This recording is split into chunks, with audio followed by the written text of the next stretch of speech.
IDTV మన ఉనికి మన వాణి. కాంగ్రెస్ అధిష్టానం తెలంగాణపై ప్రత్యేకంగా దృష్టి పెడుతోంది. రాక 10 ఏళ్లకు వచ్చిన అధికారాన్ని కాపాడుకోవాలంటూ ఆరాటపడుతోంది. ఈ క్రమంలోనే దీపాదాస్ మున్షిని తప్పించి పార్టీ రాష్ట్ర వ్యవహారాల ఇన్ఛార్జిగా మీనాక్షి నటరాజన్ను నియమించింది. ఆమె రాహుల్కు అత్యంత సన్నిహితురాలు, పార్టీకి వీర విధేయురాలు కూడా. అలాంటి మీనాక్షి తెలంగాణ కాంగ్రెస్ బాధ్యతలు తీసుకున్నారంటే అది మామూలు విషయం కాదని స్వయాన పార్టీ నేతలే అనుకుంటున్నారు. మరి ఆమె రాక వెనుక మిషన్ రేవంత్ ప్రాజెక్ట్ ఏమైనా ఉందా అని అనుమానాలు కూడా వ్యక్తం చేస్తున్నారు.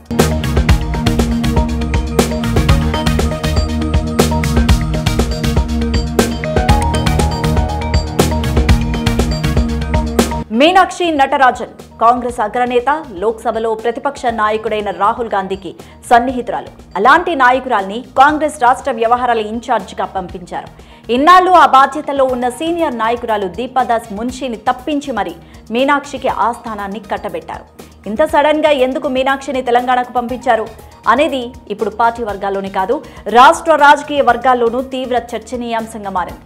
దశాబ్దాల పాటుగా పార్టీని అంటిపెట్టుకుని ఉన్న సీనియర్స్ అధిష్టానానికి వరుసపెట్టి ఫిర్యాదులు చేస్తూ ఉండడం, సీఎం రేవంత్ వైఖరిపై వారంతా కోపంగా ఉండడం, చివరికి మీనాక్షి చేతికి పార్టీ వ్యవహారాల బాధ్యతలు అందడం, ఇవన్నీ ఒక్కొక్కటిగా గమనిస్తూ ఉంటే ఏదో జరుగుతోందని అనుమానం బలపడుతోంది. ఇటీవలే జరిగిన పరిణామాలు ఓసారి వరుసగా గమనిస్తే రేవంత్ రెడ్డి పదే ఢిల్లీకి వెళుతున్నా గతంలో కలిసినంత సులభంగా రాహుల్ గాంధీని కలవలేకపోతున్నారు. ఇక ఇదే సమయంలో 10 మంది ఎమ్మెల్యేలు రహస్యంగా సమావేశమయ్యారు. తమ అసంతృప్తిపై చర్చించుకున్నట్టు కూడా వార్తలు రావడం ఓ సంచలనాన్ని కలిగించింది.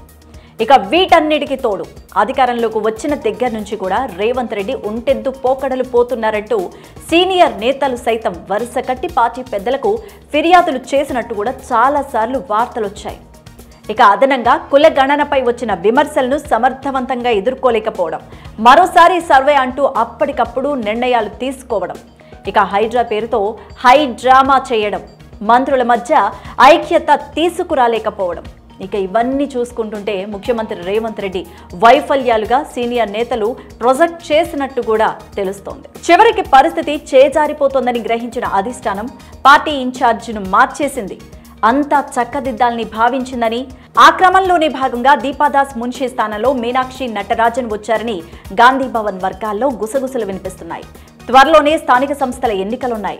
ఆ తర్వాత గ్రేటర్ ఎన్నికలు రాబోతున్నాయి. వీటిలో రేవంత్ రెడ్డి నాయకత్వం ఎంతవరకు సక్సెస్ అవుతుంది అన్నది చూడాలన్నట్టుగా పార్టీ అధిష్టానం భావిస్తున్నట్టు సమాచారం. ఎందుకంటే పీసీసీ చీఫ్ గా రేవంత్ రెడ్డి సన్నిహితుడైన మహేష్ ఉన్నారు. అందుకు ఇద్దరూ కలిసి లోకల్ ఫైట్ లో పార్టీకి ఎంతవరకు విజయాన్ని అందిస్తారో చూడాలన్నదే పార్టీ పెద్దల ఆలోచనగా కనిపిస్తోంది.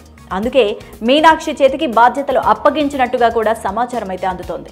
మరి ఈ క్రమంలో రాబోయే స్థానిక సమరంలో ఏమాత్రం రిజల్ట్ తేడాగా వచ్చినా నాయకత్వాన్ని మార్చేందుకు అధిష్టానం సన్నద్ధంగా ఉన్నట్టు విశ్లేషకులు కూడా అంచనాకొచ్చారు. మరి గతంలో చూపిన దూకుడును రేవంత్ రెడ్డి కాస్త తగ్గించుకోవడం కూడా ఇందులో భాగమే అయి ఉంటుందని కూడా అభిప్రాయాన్ని వ్యక్తం చేస్తున్నారు. మరి ఈ పరిణామాలన్నీ పార్టీ సీనియర్ నాయకులకు కాస్త ఉపశమనాన్ని కలిగిస్తూ ఉండొచ్చని కూడా చాలా మంది భావిస్తున్నారు. మరి మీనాక్షి రాకతో రేవంత్ రెడ్డి స్థానానికి ఎసరు అన్న వాదనలో ఎంతవరకు నిజముంది?